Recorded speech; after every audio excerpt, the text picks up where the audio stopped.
I'm Peter Reinhardt, and welcome back to Pizza Quest.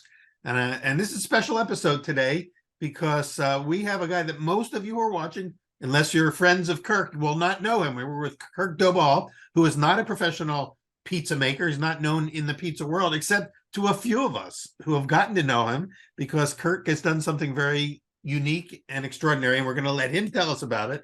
But just to sort of set the stage, you're looking at Kirk in his kitchen in Lincoln, Illinois. If I'm getting this right, Kirk, the only town that was actually named for Lincoln while he was still alive, correct? Yes, exactly. And he christened the town with the juice of a watermelon. No kidding. That's not just legend. That's the real thing. Huh? and you see in front of him a couple of trays of a product that he invented called the Sconizza.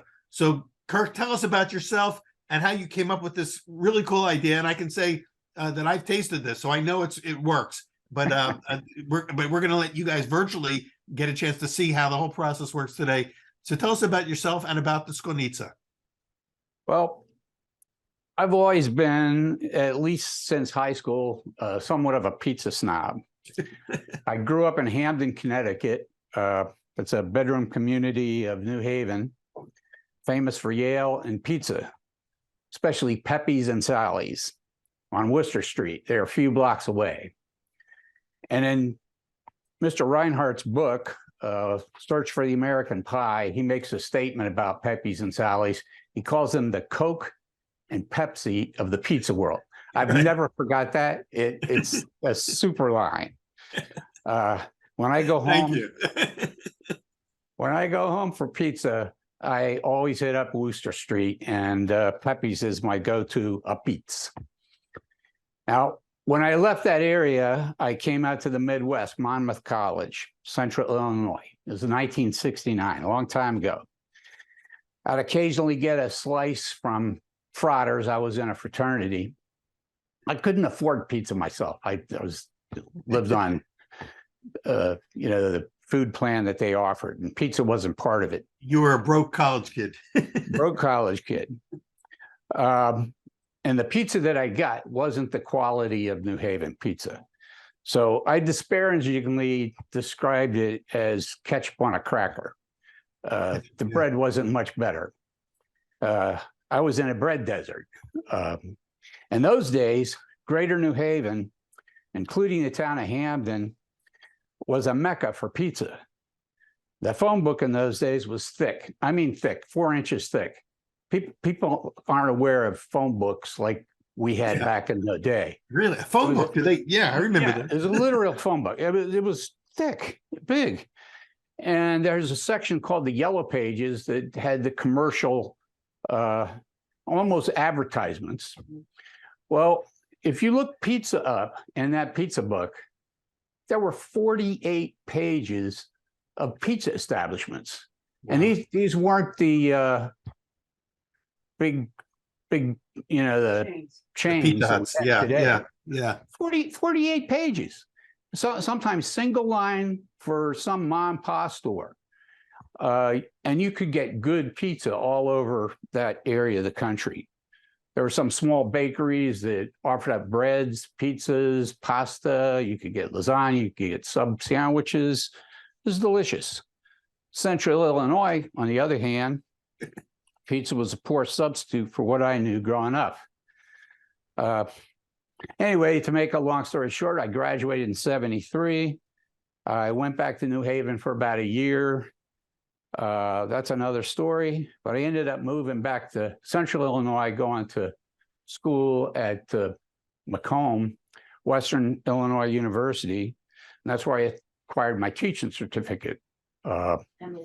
And I also met my love of my wife who's over here. Oh, fantastic. Hello. Hey. Hello. What's your wife's name? Ellen. Hey, Ellen. Hey. Hey, come on over here so you can see. Now, Yeah, come say on. hi, and you get to actually eat the Sconizzas today, That's whereas right. we just get to watch. Right. Thank you. Thanks. It's great to meet you. You too. Anyway, it was when I was taking those classes, this would have been around 75, 74. I bought my first bread book. It was Uncle John's original bread book. Ah, And that got me into bread making. And then I bought a second book. You've probably heard of this, Beard on Bread. That was a great book. it's one of those. Everybody had to have that one. Yeah. Yeah. So my library, we'll have to scan and show you our library. I've got 8 of your books. You signed 2 of them. You're keeping me in business, man. So I started making pizza at home through trial and error. Stumbled on a recipe. It was just basically flour, salt, water, and yeast. Yeah. And I thought it was pretty good. Then I'd make the annual trek back to New Haven, go to Pepe's, and say, got to go back to the drawing board. It's kind of like a pilgrimage going to New Haven. Yeah, it was. Yeah. Now, I used to bake on cookie trays, and that led to baking stones or pizza stones. I think I broke 4 of those things. So I stumbled on something. I'll show you this. I've got 8 of these. These are fireplace brick. Yeah, yeah. They're the same size as brick, but they're thinner. And I've never broken one of these. I used to line my oven with these. So you basically turned your oven into a brick oven. Yeah, I can put them on the sides because I've now graduated to baking steels, which you can't beat baking steels. Right. Those bricks used to cost me $2 a piece, whereas a pizza stone was like $50, $60. When you break one, steel is about $80 or $90. Right? But you're not going to break those either. That's right. That's right.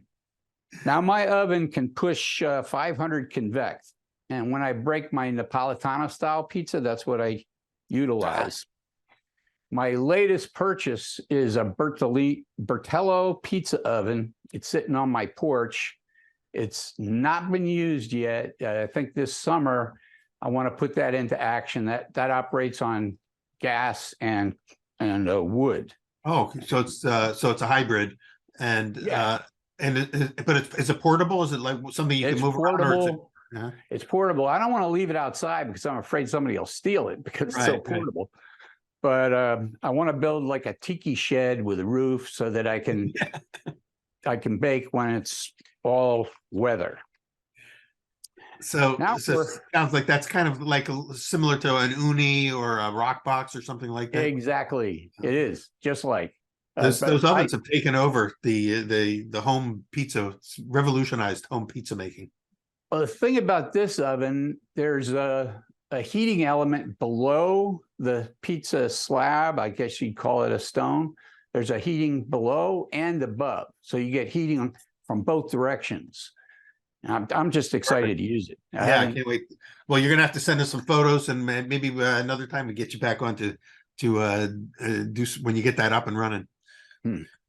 So somehow this all led you, all this sort of journey that you've been on led you to what's sitting in front of you right now. Those pans, right? Yeah, the origin of my Sconizza goes something like this.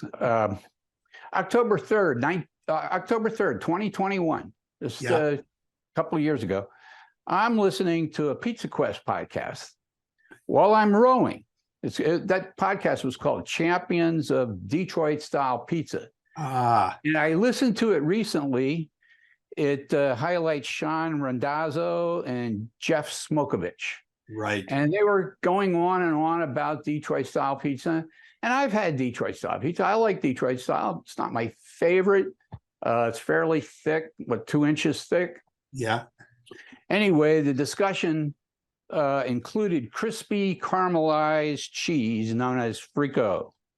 I'm listening to this while I'm rowing. I used to listen to music while I rowed, but recently during COVID, I started listening to podcasts.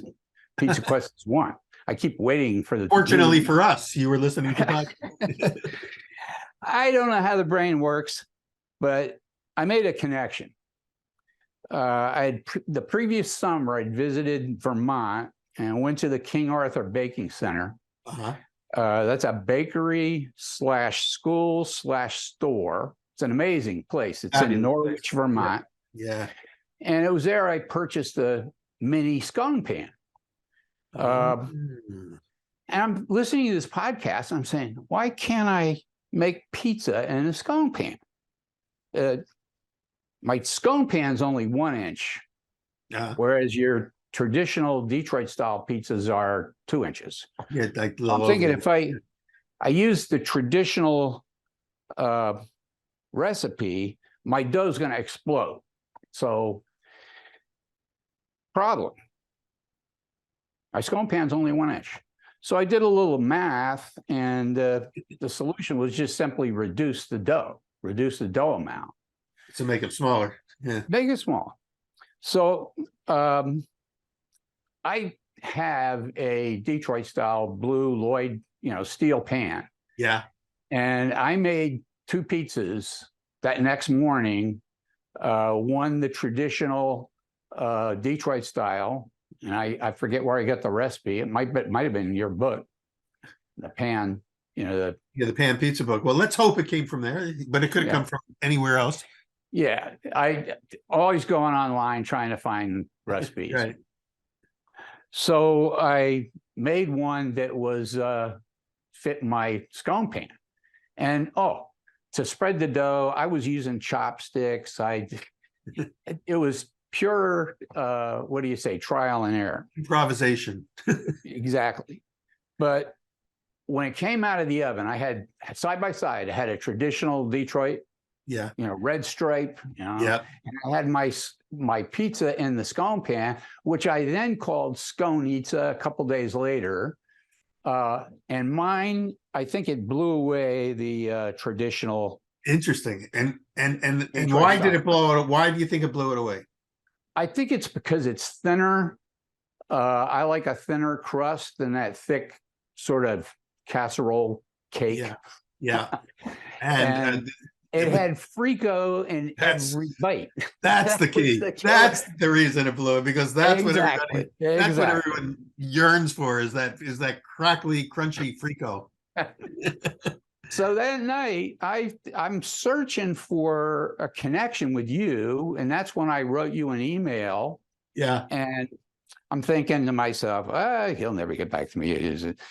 Well, I think it was within an hour I get this letter from you, an email back from you. Who are you? Do I know you? And this sounds like a pretty good idea. How'd you like to do blah? I couldn't sleep that night. I could not sleep that night. You basically elevated my my desire to perfect this thing. Keep working on it. Yeah, well, good. So because we got excited. The concept itself was so exciting. As soon as you said that every bite you get frico, you had me. You had me at frico and every bite. My son-in-law's had him. He's got a little pan. It's more rectangular. His are thicker than mine, but he can see this in the grocery aisles. He says you should call it Primo Frico. Primo Frico. Primo Frico. Good name. I love it. Anyway, your encouragement put me on the track to improvise and improve this technique. So I know that you're going to show us. You're going to kind of take us through the steps of how you actually, and you're going to actually make one for us. So what we're going to do is, in a second, you'll start to maybe walking us through the process, and in our second segment today, when they pop out of the oven, we'll get a chance to taste them through you. Call from 70. I'm gonna turn off my phone. Go ahead. Sorry. Well, my technique, I took a little lesson from Ken Forkish. You're probably aware of him. We know Ken. Yep. He has when I first made this, I made a straight instant yeast. And after 2-3 times, I decided I wanted to put in some levain. And I love his double-fed sweet levain, where you take it out of the refrigerator, you feed it, you let it sit 24 hours, then you feed it again. My levain that I use is it's got the consistency of a biga. It's fairly thick dough, but I only need 50 grams of it for the recipe. And then when I start to make my final dough, I autolyze the dough for an hour, 45 minutes to an hour. And I use a Tipo 00 flour. That's coming to me from the okay. and the Palatana style pizza. Yeah, so you use the 00 flour. Okay. 00. Use quite a bit of it. And I boost it, or I put in a little semolina, 12% semolina. I got that off one of your podcasts about this Detroit style pizza. Somebody, I forget which one, it might have been the one I referred to earlier. They used the semolina. So I tried it and I liked it. My total water is about 80% hydration. So there's a lot of water. Awesome. And when I first mix the final dough, I add I don't use all, I think it takes 380 grams of water, 500 grams of, it's about 400 grams of water to 500. Yeah. The flour. And I add salt to a small quantity of water that I'm going to add later, but I hydrate with that larger quantity of water. And I let that I actually put it in a stand mixer so the dough comes together. Yeah. And like I say, I let that sit for an hour. And then I add the other remaining ingredients, which include. That's what you mean by autolyze, or the autolyse technique, where you mix it partially and then let the ingredients kind of work together and then finish the mixing later on. Yeah, you're trying to hydrate that flour, and I've read people do it for 45 minutes, an hour. Yeah. I mix it up until it's no longer dry bits in my KitchenAid stand mixer. Then you let it hydrate. You let the dough hydrate and wake up a little bit, and then you finish it off after the rest. Finish it off, exactly. Yeah. But when I finish it off, initially I was hand mixing it, and the dough that I'm using today, I did the whole thing in the stand mixer. And you use the dough hook or the paddle? I use a dough hook. Okay, because when I use my little KitchenAid, I actually, for those wet doughs, I just use the paddle, and everything comes together so much faster. So it's just a trick. You may want to try it. In 60 seconds, you can accomplish what usually takes like 7 to 8 minutes by using the hook. Okay, I'll try that on slow speed. Yeah, I do. When I mix my final dough, I add the remaining water, which I've dissolved the salt in. Yeah. And I had a very small quantity of salt, 2.1%. That sound about right? Sounds right. And then I think this falls back to my first attempts on this. I use a very small quantity, 0.2% instant yeast. So it's like a gram of yeast. But you've already put but you have a sourdough starter in there too, right? Right. So basically the instant yeast is like a little spike of yeast, exactly. just a little spike. Yeah. I put a tablespoon of EVO that measures to 2.8%. I'm using the baker's percentages, and a double fed levain at 10.5%. I can hold up my recipe later at the end of this thing so you can see the whole thing. Well, what we'll do is, later you and I will correspond, and we'll get a recipe. We'll write something up and we'll post it on pizzaquest.com so people can actually, if you're, thank you for being generous about sharing that. But but before we run out of time on this segment, why don't we actually start, because we want to get this in the oven before we break. So we'll start the process of putting it all together. And so clearly you've got in 2 different pans around like the triangular shape of this is my large wedge pan. It's been sauced. I'm going to go through this process. Around the edges, I've got Cabot Vermont extra sharp cheddar that has been cubed. Nice. I cheat this time of year. I like basil on my pizza. So you can't get fresh basil in Central Illinois this time of year. So I've got a product. It's gourmet garden basil in a tube. Basically pesto. That's good stuff. I put a little olive oil in a dish, add my pesto and coat the bottom of my pizza with that. Then I top that with my sauce and put a topping on there. Very small. Wait, let me stop for you for a second. You got two different pans. One is cast iron, right? You said This that's is cast aluminum. This is the square one is- original Sconizza pan, or they call it scone pan, mini scone pan. And you can get this from I think it's called Wilcox. And okay.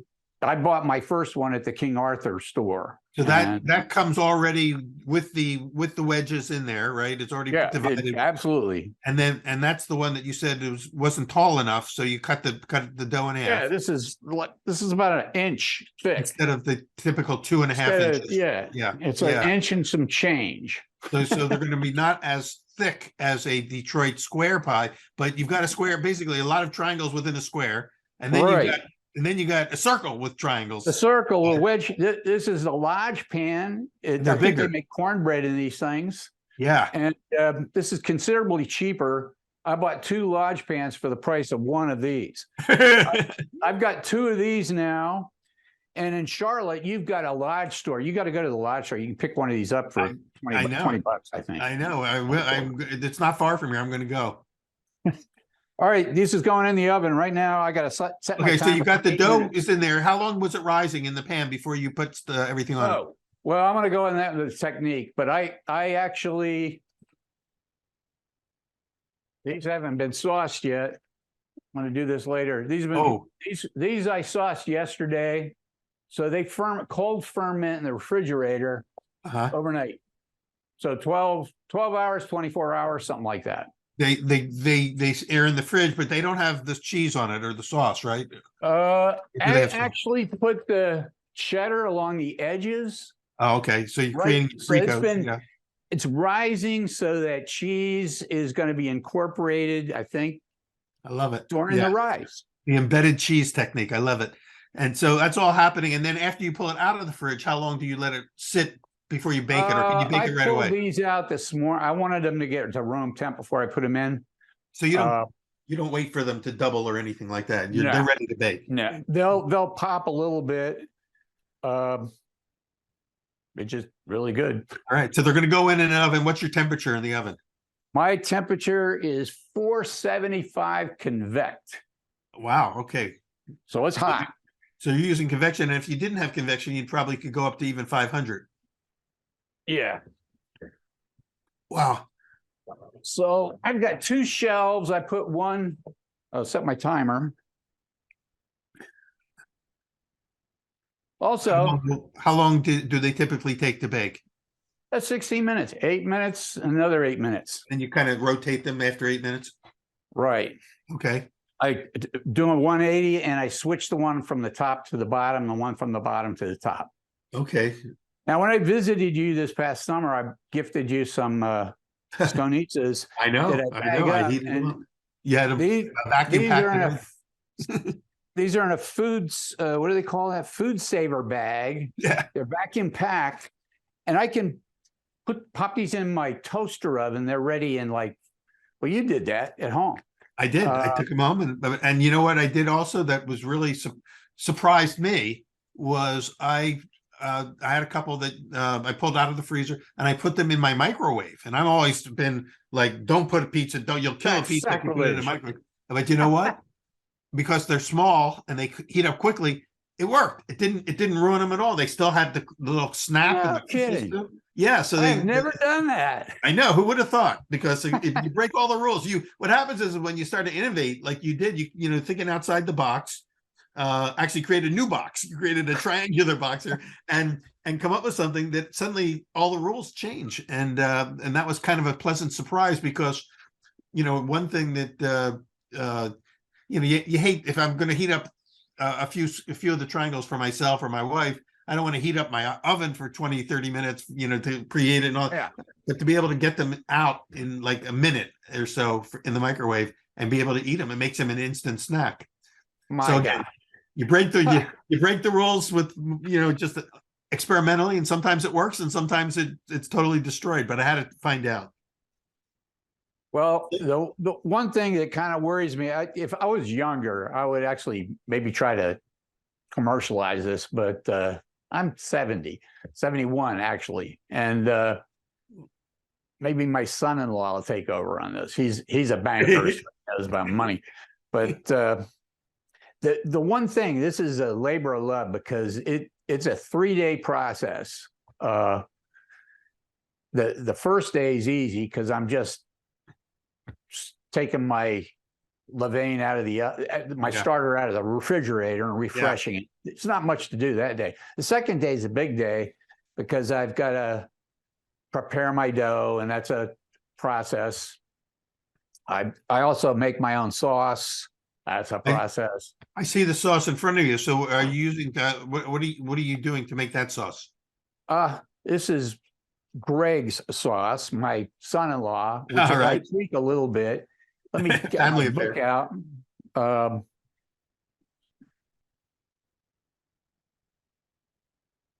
got all my recipes in this book. Nice. And I can share this too. This is pretty much a standard marinara sauce. Okay. So you use like a particular brand of tomatoes that you like, or well, I use, because I think I've got some in here. The San Marzano. Yeah. Which people, you could get that pretty much at almost any supermarket. You can get that almost anywhere. So that's at the heart of it. If I can find my recipe, I'll tell you what it is. Come on.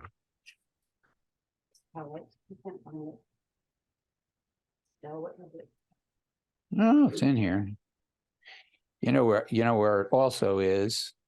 Well, the one thing that I found with canned tomatoes is that every brand has its own amount of salt, so that you could use a different brand, but then the amount of salt you use for the Cento might vary if you're going to be using, San Marzano or Hunt's or any other brand of tomato product.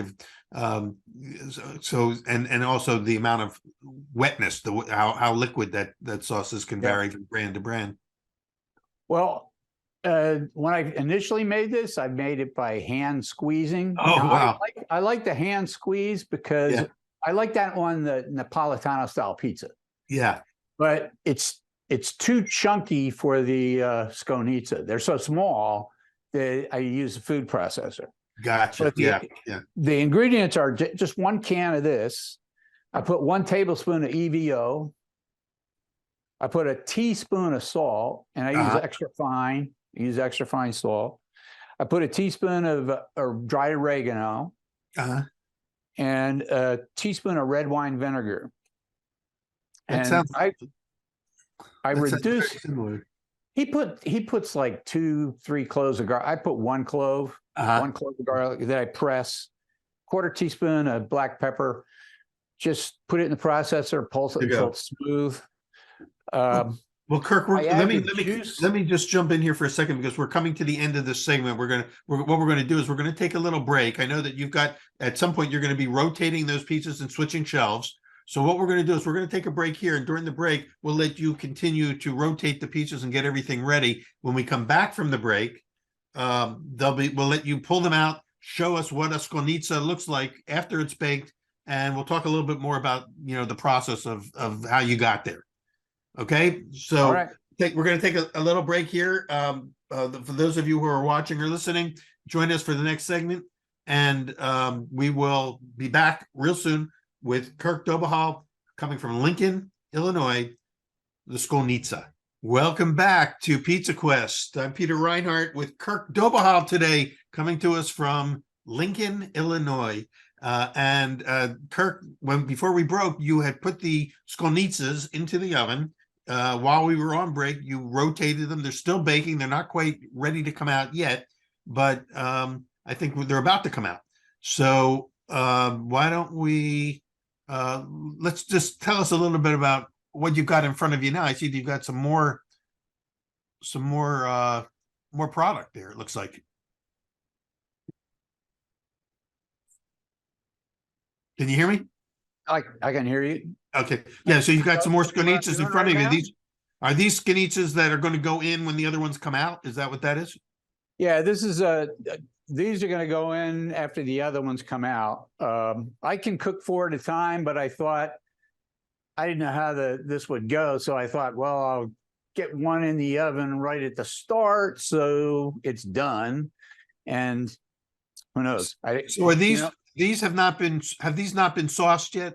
Are they? No, do they get, I'm in the process of saucing them. okay. Why don't we let you go ahead and sauce them up? And you've added more cheese, right? You put some of that cheddar cheese, but also Well, the cheddar is on the perimeter.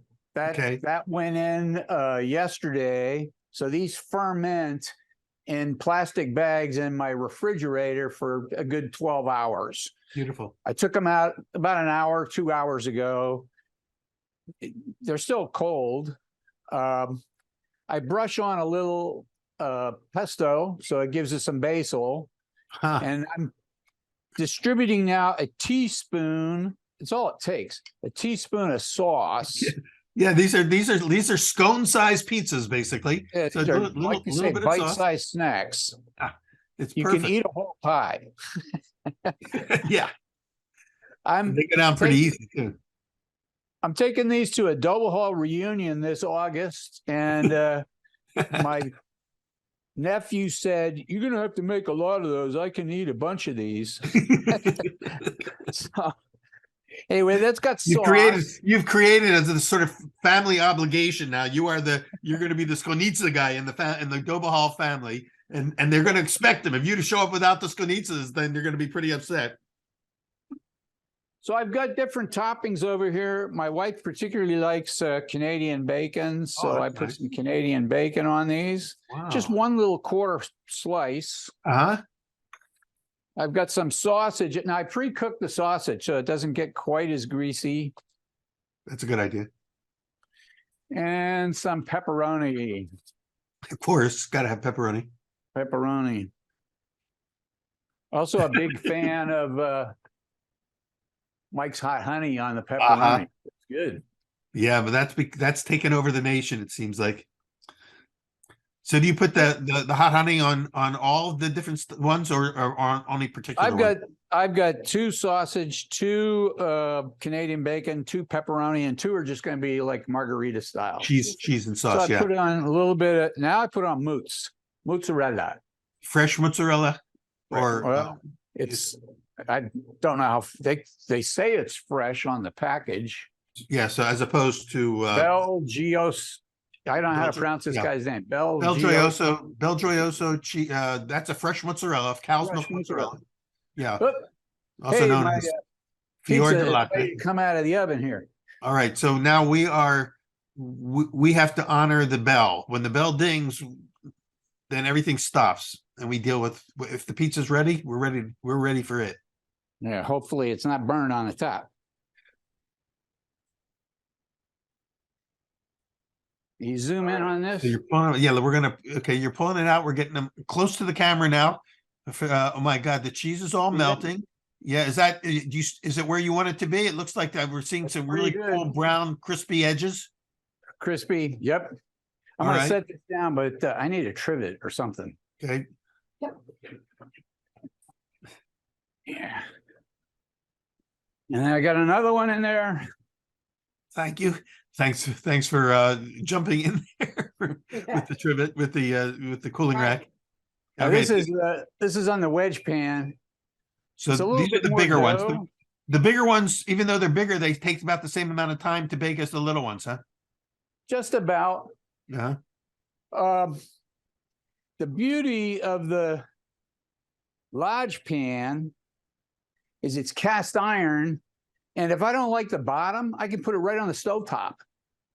Oh, and more heat. Yeah. Yeah, you just heat the bottom and finish off the bottom. Can you catch that? That's actually sizzling. I can see it. I can't hear the sizzling, but I can see it. But when will you know, when you check the one of the slices, will you know if it needs to go on top of the gas grill, the gas? I can check it range? now. Because that's a really cool tip to know that you can actually get more caramel on the undercrust by putting it directly over the flame.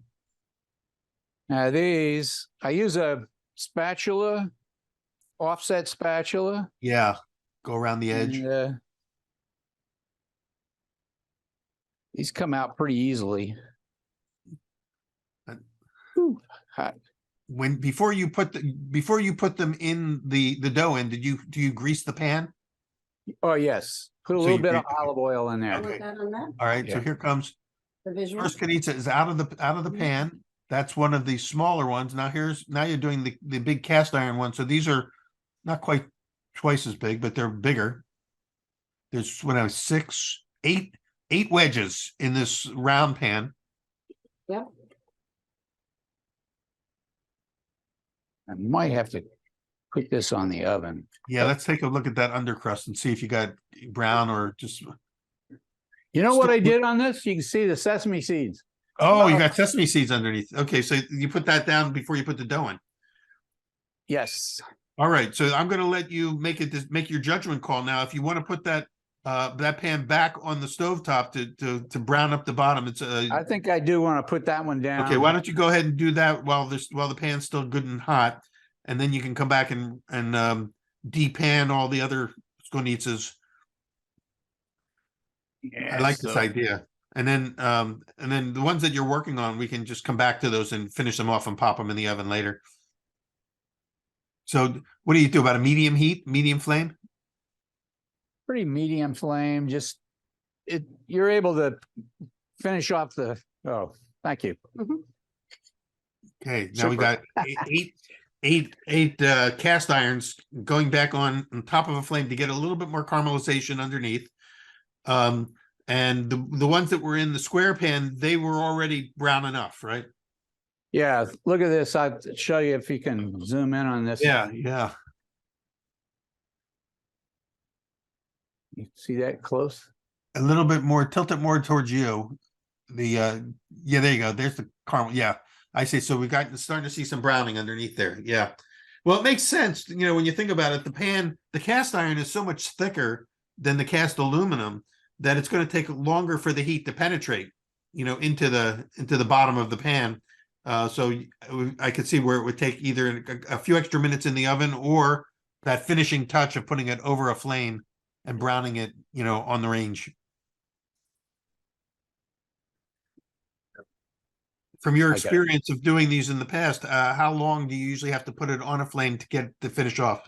I'm still experimenting with that. A lot of times I'm too hungry to just eat them. Yeah, right.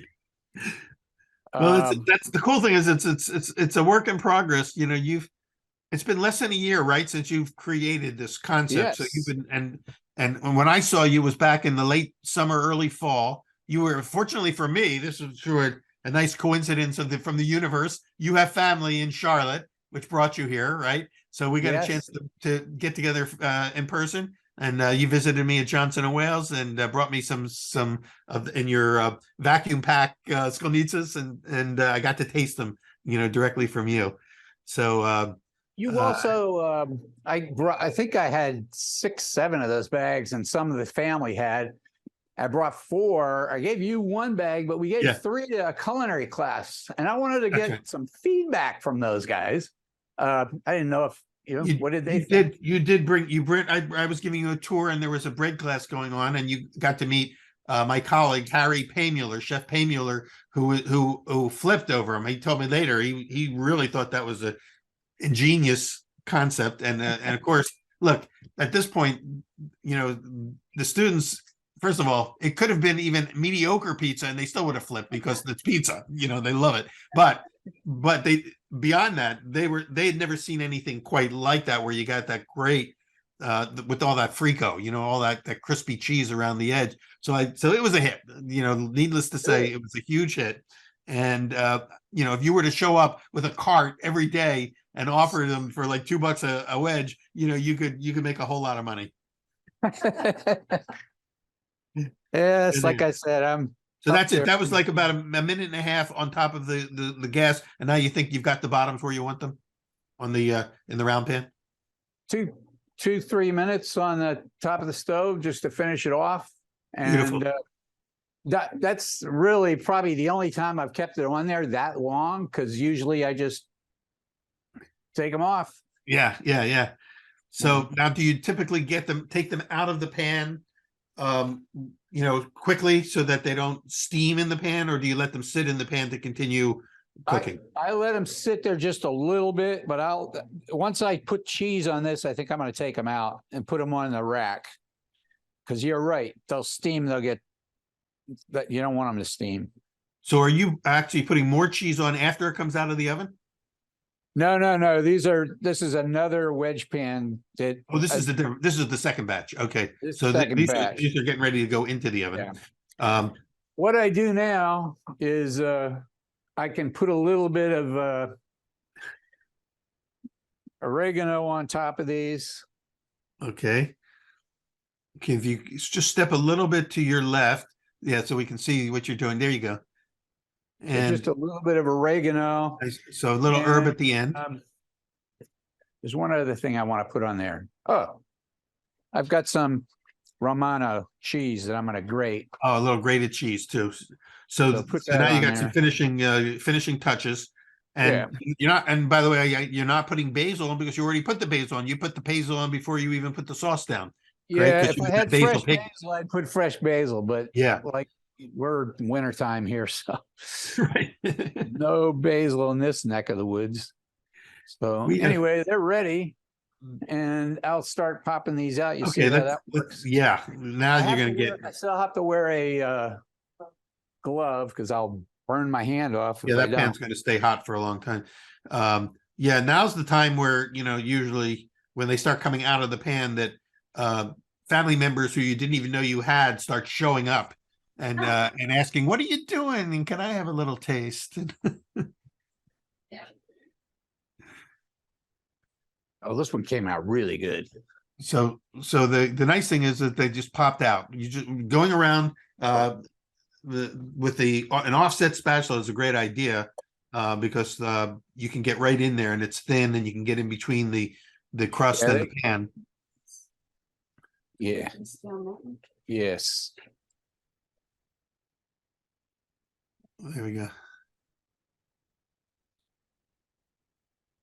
My hand didn't shake. I could get these for folks who are just joining us for segment 2 and didn't see segment 1, would you mind introducing your wife to us again? Hi. I'm Ellen. What's your name again?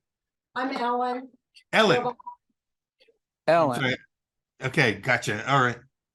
Ellen. Ellen. All right. Ellen. No, thank you, Ellen. And so Ellen is now your sous chef today. She helps out a lot. These came out really good. They pop out very easily with these aluminum cast iron.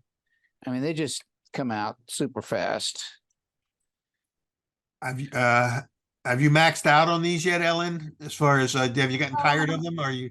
I am mainly a Neapolitan girl, and he makes awesome Neapolitan, but I'm coming around to the Sconizza. There you go.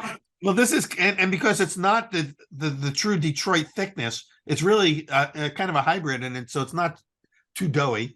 Are you also from the East Coast? Are you from the New Haven area? No, I'm from West Central Illinois. Okay, so over there where Macomb is. So you don't have that New Haven. I'll say, you haven't been ruined for pizza by New Haven, which anyone who grew up with New Haven pizza was pretty much has become a like you said, a pizza snob. It's hard to find any place else that does it quite the way they do in New Haven. Correct. That is absolutely true. But you guys are not. You're Pepe's and so you've been there. You've been to the Mother House in New Haven, so you know what Pepe's is all about. That's right. It's pilgrimage. Look at that. That's just all rye cheese. Wow. Every side of that. Oh man. Like my son-in-law said, primo frico. Fantastic. Wow. So now you got an entire cooling rack of Sconizzas. More to come still, because we've still got the big triangles from the round pan to pull out. And they're ready to eat essentially at this point. But if you cool them down like you did and pack them up, then you can freeze them and pull them out as snacks, anytime you want, right? And And if you were going to reheat them, you reheat them in an oven. I just discovered this microwave trick that surprised me. But to reheat them, what do you set the oven for, and how long does it take to kind of get them crispy again? I think I put them at the oven I use my toaster oven, so I don't have to heat up the whole house. Oh, that's good. Yeah. Set it at 450, and I wait until I smell them, and they're ready at that point. It's about, I don't know, 10 minutes, 8 minutes, 15 minutes. You gotta Yeah. watch 'em. You got to watch them because they will burn if you leave them in there too long. Right. But, Exactly. I even will eat burned pizzas. It still tastes I good. can move these down and you can do that one. Okay.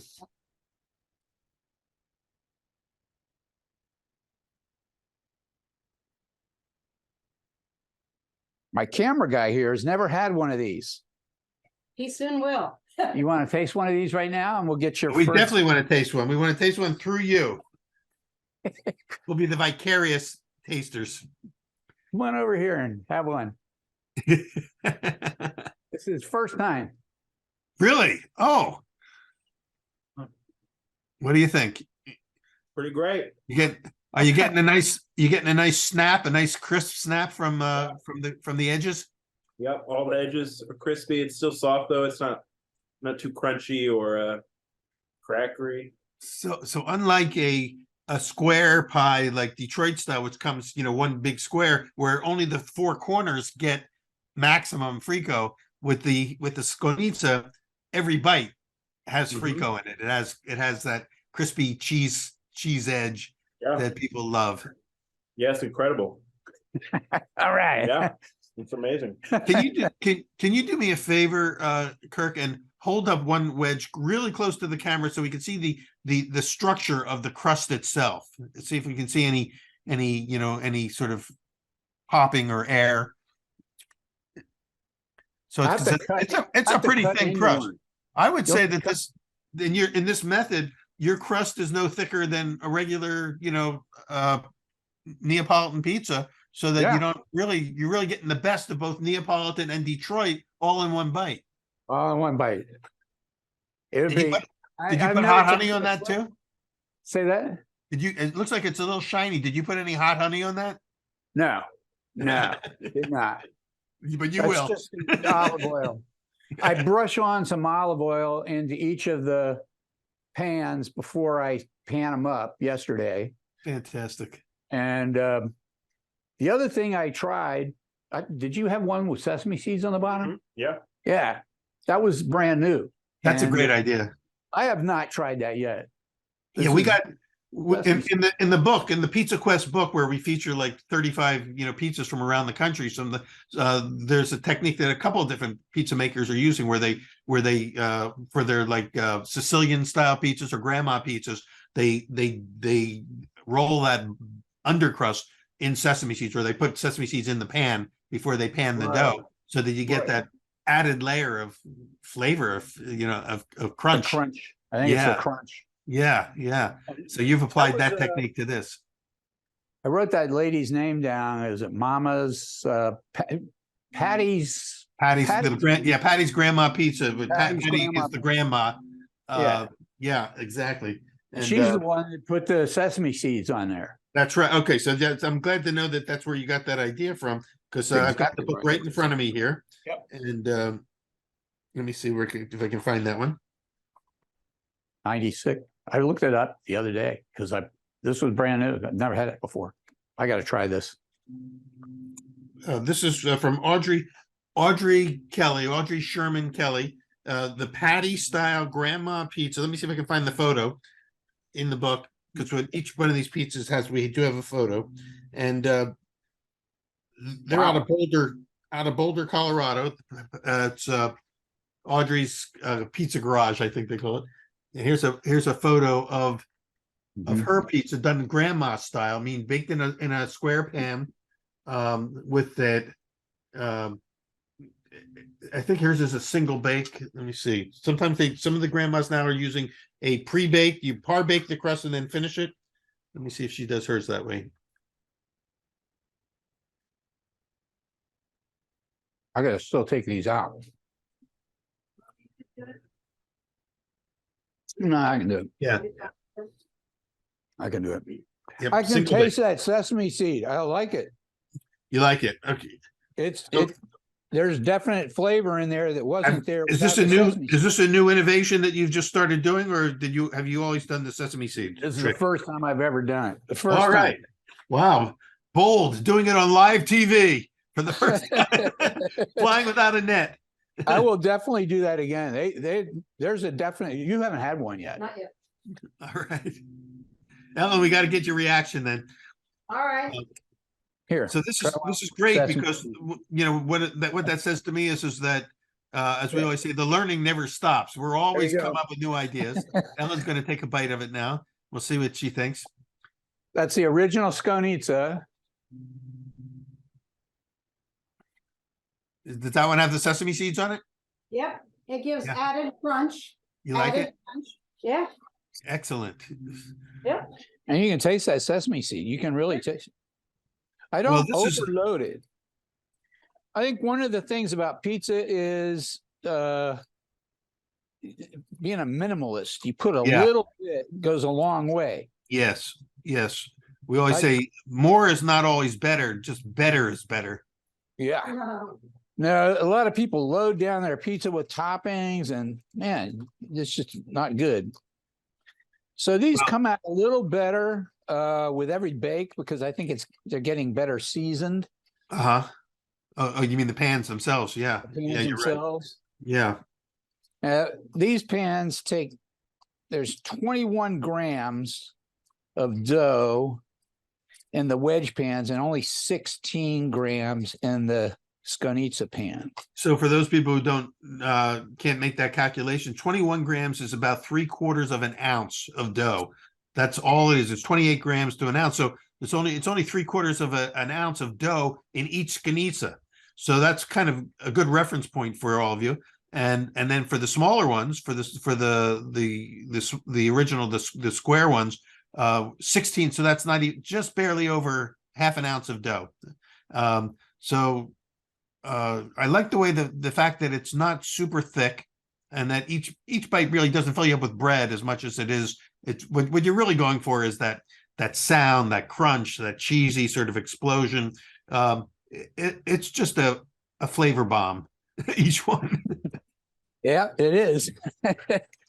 So Kirk, I just want to, before we run out of time, I just want to thank you so much for kind of coming up with this, number one, and for sharing it with us, and for contacting me and letting me know what we're going to do on our website on Pizza Quest. When we post this recording that we're making, we will post the recipe. For those of you who are listening to this on the audio version and are not seeing everything that we're seeing, you can see the video version of it by going to www.pizzaquest.com.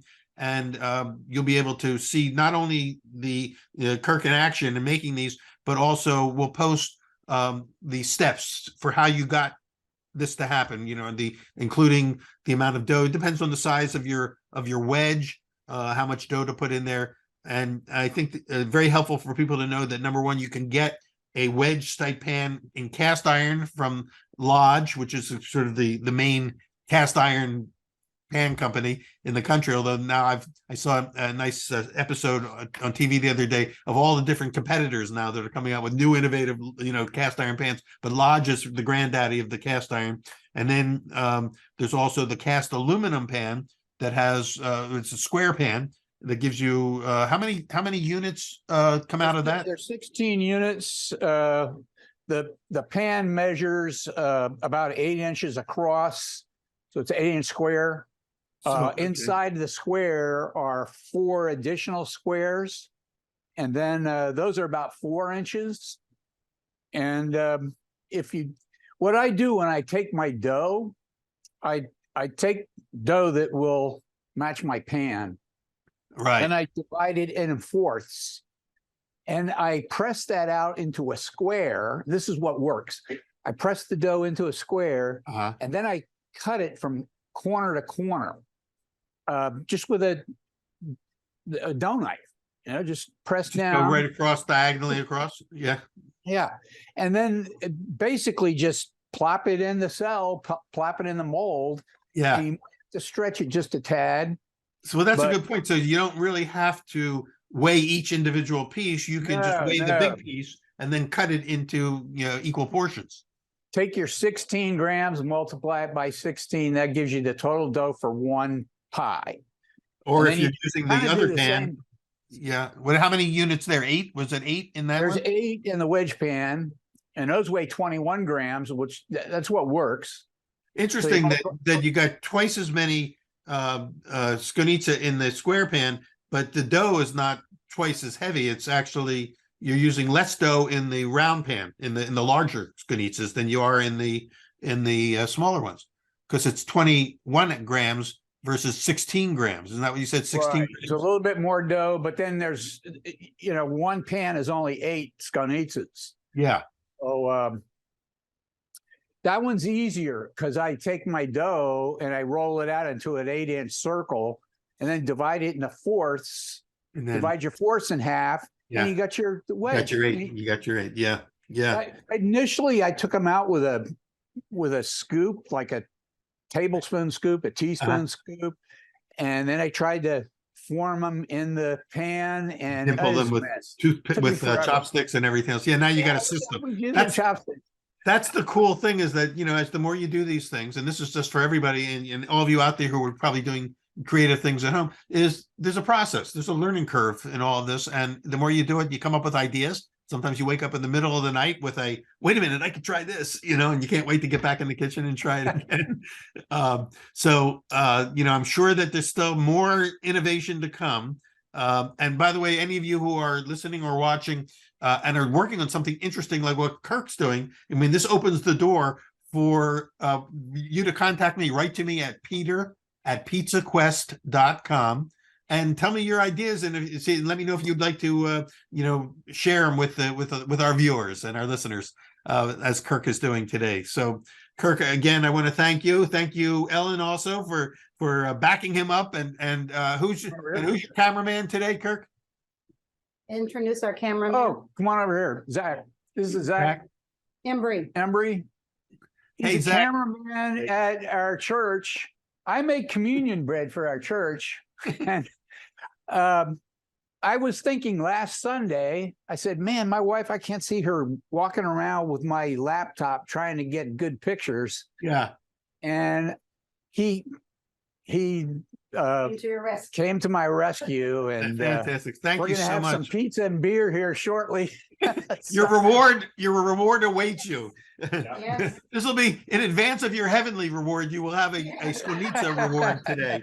So thank you so much and thanks for putting the whole team together today for us, Kirk. Thank you. And we'll look forward to seeing all of you and returning again with another episode of Pizza Quest. Stay tuned. Write to us if you have any questions. If you want to, can we encourage anyone who wants to communicate directly with you to write to you? Would you be okay if I shared your email with our viewers? It's just kdobihal@gmail.com. Beautiful. Dobihal spelled D as in David, O-B as in boy, I-H-A-L. And kdobihal@gmail.com. Yep. Kirk, thank you again for this, for getting us all excited and showing us that in the world of pizza, the quest never ends. We always say the quest just never ends, and you keep coming up The with new one ideas. thing I want to know is how to expedite the loading of the cheddar around the edges. That takes a while. We're putting it on our list of things that we have to, our checklist now is how do we speed that process up? And if anybody else has any ideas about that, but you put it around the edge, is it grated or is it cut in cubes?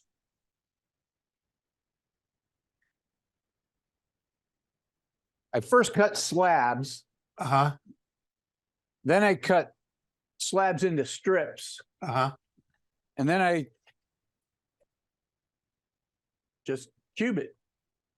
So, and then you put And I those can- on top also, after you put if the dough in. freeze these, this is frozen cheese. Ah, If I was using room temperature cheese, it's so Yeah. small, it kind of melt in your hand.